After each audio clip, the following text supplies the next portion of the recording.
Welcome to Crototype version 00. It is 8 o'clock in the morning, right up here, on this winter's day, and it is raining. Okay, no it's not. It's not raining. But it could have been. But anyways, in Crototype, which is the placeholder name obviously, you play as an early hominid. Oh, there's a deer. Come here, deer. Stop glitching out. I'm gonna get ya. Yeah. Ah. Yes, I got you. You can't run from me, dear. Actually, you might be able to, because I'm running out of stamina, I think. No. Pathfinding. No. It's bleeding though. Oh, it died. Alright, so in this game you're basically an early human, Cro-Magnon man or woman, and you are trying to survive in the late glacial maxima, I think is what it's called, which is basically the last ice age when things got really crazy. It'll be less forested than this, it'll be more like tundra, and sorry, bro. But yeah, you'll hunt animals and you'll eat their meat and you'll use their skin and whatnot for clothes and for weapons, and you'll use that to survive, and the game will be about surviving as long as you can. Now, it's not going to be easy because there'll be temperature you have to worry about. There's going to be you know, predators like saber-toothed cats and things like that.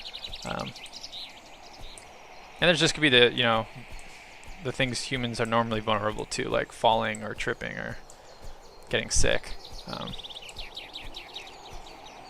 But yeah, this game's basically about capturing what it's like to be in that time period in human history, when there is no civilization, there is no, technology as we think about it. It's just a really brutal survival. And the crazy part about it is, you have these woolly mammoths and saber-toothed cats and these crazy creatures that lived at that time period. Harsh environments, temperatures below freezing a lot of the time. And then here you have this skinny little ape with no claws, no real teeth to speak of, and no fur. And they're surviving. And how are they doing that? And the answer to that question is kind of where I get the three themes for this game, which is community. So being able to play this with your friends and work together to take down prey like woolly mammoths. That's one of the ways that human beings survive. Another way is through their intelligence.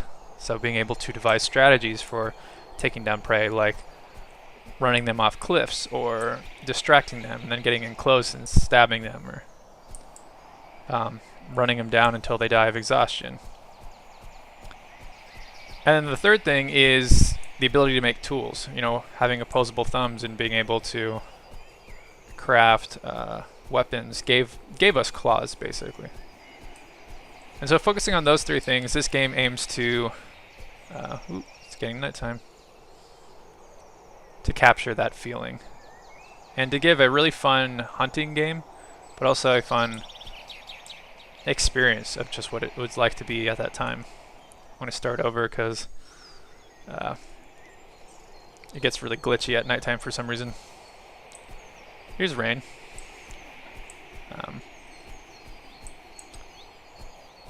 Oh, there's a deer.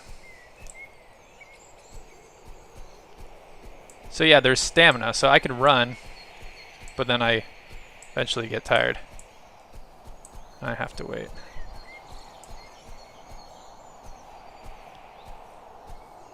I don't know if I'm going to keep that, but I like this idea that human beings, one of the things they had going for them was their ability to run long distances.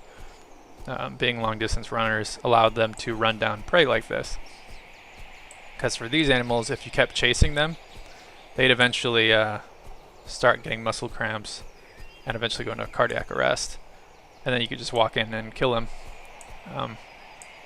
There's videos of it on YouTube actually for some tribes that still do it.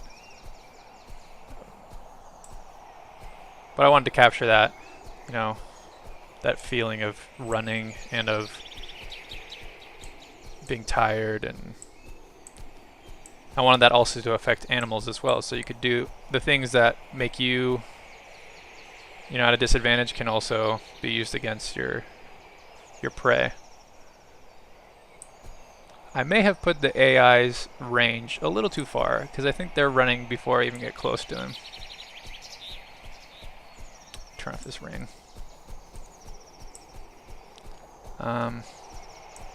Obviously this GUI stuff will not be there in the final game. But yeah, got some footsteps going, got some head bobbing. So it's going along. I really want to get artificial intelligence going and working with the mechanism system to get some really realistic behaviors and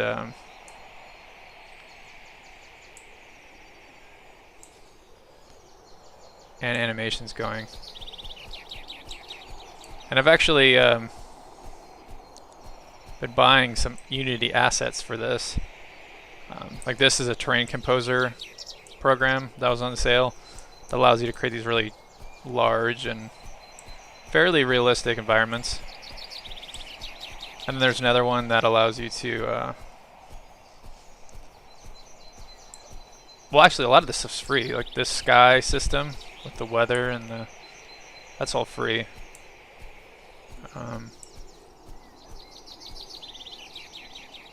The AI system's free, I just haven't used it yet. Mechanism's free, obviously. Man, where are these things? I think there's supposed to be like 10 of these deer. Maybe this environment's too large. But you can imagine, like, in the game, if you spotted a deer, it would be a pretty big deal. Like, okay, we have food. And if it gets away, we're going to just spend hours like this trying to find it again. So we don't want to mess it up. So you start like calling your buddies over, and you start circling it, and you start sneaking in all you know, slowly and quietly. And then when you get in close, you know, you make your move. And maybe my move fails, but the deer goes running towards you, and then you pop out and stab it. Where are you, deer? Ah! Well, no wonder they're surviving. Can't even see them. And the frame rate's gonna dip again. Sacre bleu. But yeah, anyways. So that is Crototype so far. Aha, deer. You'll never get away from me. Yeah. Yeah. Or maybe you will. I prefer it if you didn't. Wow, you're fast. Ah. Feels like Skyrim. Ah. Oh, jeez. Super deer. Come on. You gotta be kidding me. You gotta be kidding me. What